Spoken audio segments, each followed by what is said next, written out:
আচ্ছা, আমরা কম বেশি সকলে মাংস খাই, তাই তো? আমরা যেখান থেকেই বিলং করি, মাংসটা আমাদের ফেভারিট খাদ্যর মধ্যে বা হয় না একটা মুখরোচক খাদ্যর মধ্যে সকলের পড়ে কম বেশি।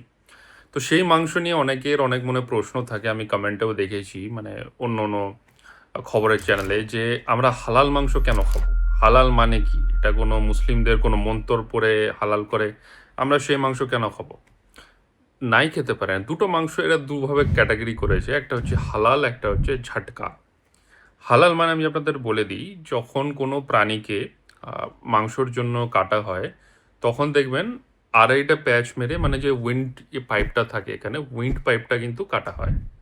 উইন্ড পাইপটা কাটা হয়ে একটুখানি হোল্ড করা হয় যাতে প্রাণীটা মরে পুরো রক্তটা তার বেরিয়ে যায়। তারপরে তাকে ছাড়ানো, গোছানো বাদবাকি করা হয়। এটাই হচ্ছে কিন্তু সুন্দর প্রসেস।